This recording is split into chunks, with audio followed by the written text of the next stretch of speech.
What's up everyone? Welcome back to the channel, and this past 2 weeks I have been deep in creating the curriculum for on-deck course creators, which is now underway. And in today's video I am going to talk about the importance to me in creating this curriculum of first principles. I'm Andrew Barry, welcome back to my channel. Please remember to like and subscribe below to be notified as soon as a new video comes out.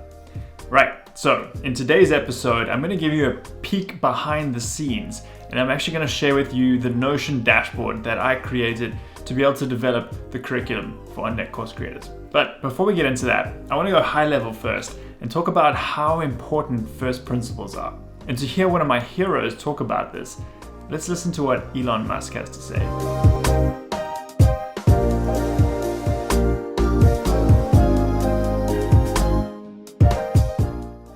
First principles is kind of a physics way of looking at the world. You boil things down to the most fundamental truths and say, okay, what are we sure is true? And then reason up from there. Somebody could say, in fact people do, that battery packs are really expensive and that's just the way they'll always be, because that's the way they've been in the past. No, that's pretty dumb. If you applied that reasoning to anything new, you wouldn't be able to ever get to that new thing. So first principles would be to say, okay, what are the material constituents of the batteries? What is the spot market value of the material constituents? So you can say, okay, it's got cobalt, nickel, aluminum, carbon, and some polymers for separation, and a steel can. If we bought that on the London Metal Exchange, what would each of those things cost? Like, oh, it's like $80 per kilowatt hour. So clearly, you just need to think of clever ways to take those materials and combine them into the shape of a battery cell, and you can have batteries that are much cheaper than anyone realizes. Right, so if I had to break down what Elon was saying there, to me there were 3 steps that I applied when I was creating my curriculum. Let's check out what those 3 steps are. So the first step is to reflect, the second is to deconstruct, and then finally the third is to reconstruct. Reflecting is the process of just dumping down a brain dump of all of your assumptions and thoughts and ideas about the topic you're going to teach.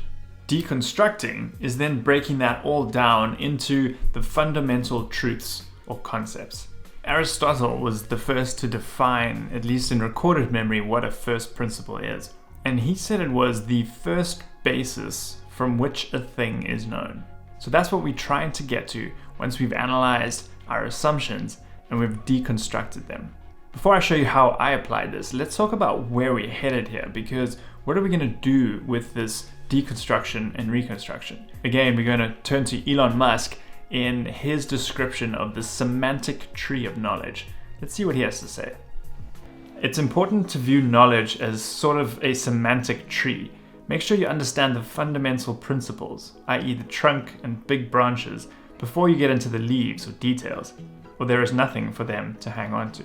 When I sat down to create the curriculum for on-deck course creators, my goal was to create the semantic tree of trunks and big branches so that the students or the fellows in my program could then hang their ideas on as they were creating and thinking about their own course. So let's dive in to how I set that up. Okay, welcome into my Notion dashboard curriculum framework for the on-deck course creator fellowship. So now we're going to look at how I applied all these principles to create what is now ODCC. So the starting point for me was identifying 5 pillars that I could use to bucket all the rest of the content. So the goal here was to try and map out the entire terrain or the learning journey of what goes into becoming a course creator or creating an online course. And I ended up coming up with the 5 that you see on screen here: learning architecture, student experience, peer-to-peer learning, scale, and monetize. So think of these as kind of stopping points on the map of the overall journey of creating a course. For your course, that may look like a linear journey. It may also be a choose your own adventure, but it really helps to kind of look at them at a very high level, what those buckets of content are. To me, I basically thought of it as if you master learning architecture and then move on to student experience and then peer-to-peer learning, scaling, and monetizing, you've got every element that you need for a successful online course. So with that starting point in mind, I then came up with 4 components for each of those, which just basically gave a level deeper down, which again started to come up with different ideas. This was most useful for the visual assessments that we did and coming up with proficiencies that people could use to map themselves to. So this isn't entirely related to what I'm going to say. I would even suggest that if you can just come up with the high level buckets, the pillars, then you're off to a good start. So now let's see how I use these pillars. So the next step is to look at the topics that I came up with. Now these are the first principles or fundamental concepts of my course. And having these 5 pillars to frame sort of my thinking made it a lot easier to come up with what those topics were. So my first pass of this was basically to think, okay, monetizing the business side of the course, what are the topics that I want to cover?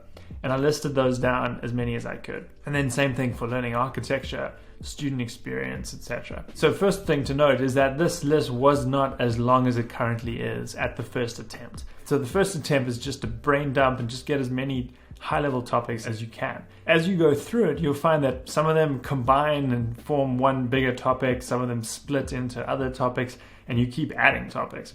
So I would say don't feel like you need to be complete and exhaustive in what you come up with as your first pass. Right, once you have that in place, you can then get into planning the journey for your curriculum. Now, you work within certain constraints here. The big one is obviously time. There's only a certain amount of time in which to cover what you want to cover. So in my case, I have 8 weeks and I decided to do 2 course sessions a week. So I had 16 sessions to work with. The first thing I tried to think about as I was planning that curriculum journey is to think of it as a story arc. And what I used as inspiration here was Joseph Campbell's famous hero's journey. The classic story structure of the hero's arc or the hero's journey that you see across literature, film, and all sorts of creative works. And you can see them all sort of listed out here. I found this is a useful thing to refer back to occasionally as I was mapping out my 16-step or 8-week journey. And so for me, that boiled down to coming up with a starting point, which was all about strategy and mindset, and then thinking about designing your transformation of what it is you want to achieve, and slowly piecing together the learning journey, developing content. You know, there's other stops along the way, obviously building an audience. There's more of the learning related elements, and then we get into the peer-to-peer stuff, and then finally the operations side and infrastructure, and eventually scaling your team. And so again, the first pass at this looked entirely different to what you see now. And as you get into the details, you make changes, you update things. It's very, very important to think of this as a living document. You're constantly going to be making changes, and I'm still making changes while I'm in the program. So it's something that never is set in stone. You should always feel like you can keep updating it. And so once I had mapped this out, I basically started to pull in the topics that would be related or that I wanted to cover. And if you've seen the video on the narrative structure of why, what, how, and what next, this is the what. These are the first principles and fundamental concepts that I want to cover in that particular session. And then for each of them, I have a specific learning outcome that I want sort of as my North Star that I want people to achieve. These all build on top of each other and eventually result in the ultimate transformation, which is to create a transformational online course and become a superstar teacher. And for each of them, I also have a personal call to action. So one of the 3 P's, if you check out that video, is a prompt to action. It's very important, I believe, to have learners doing. So I use this section to just document what that is. And again, make sure that that builds on top of each other. And as you can see, it's a work in progress. As we're building through the course, I am formalizing and setting in stone a little bit more each of these call to actions. But the actual detail is sitting in each of these records, which I'll get to in a second. And then finally, there's a community call to action, which is the feedback, the peer-to-peer, the sharing of work in progress and getting feedback from others. So let's now drill into the deepest level of this, which is each of those lessons. If we're in the lesson now, what I've set up is a template for myself. This is very much a canvas. It's a place to just jot down ideas, thoughts, not to overthink it or overplan it, but just to get everything down on paper. And the goal of that is that the final step is when I sort of put it all into a presentation or an outline and actually deliver it. And so just quickly talk through this. There's a section right at the top to consider how does it relate to the previous session to make sure that you have this golden thread going through it. Obviously with this one being the first one, there isn't a previous session. Then going back to that why, what, how, and what next framework, you'll see sections here, here, here, and here for each of those. And then I have some other areas to capture things like stories and examples I want to use, worksheet ideas to get people taking action, and breakout room ideas, which are incredibly important to change the pace of your live sessions. And finally, at the bottom, I have a place to sort of catch all any slide ideas that I might have. One thing is important to note is that in this section here, this is almost the engine of a lot of this. I would be pulling in topics from the pillars, the 5 pillars, and all the topics listed under there. And I would also be adding new ones. As I suddenly thought, oh, you know what would be relevant here? We haven't covered anywhere else. I would add a new topic there, and I would make sure I address that in that session. Worth also mentioning that certain topics could be mentioned multiple times. And if I quickly go back to this top level, you'll notice I set up a little count on here, which says, so this one has been referred to twice, each of these been referred to once. Basically what I was making sure was that I'm covering everything, so there's no zeros, and then just nice to know that some things are being covered multiple times. And so that becomes the living, breathing curriculum for the course. Every time I'm prepping for a new session, I go to one of these pages. I'm often adding information, I'm thinking about new ideas, or I'm deleting some things, and I'm using that as then the canvas to inspire the creation of the assets, which in this case, slide decks and live presentations.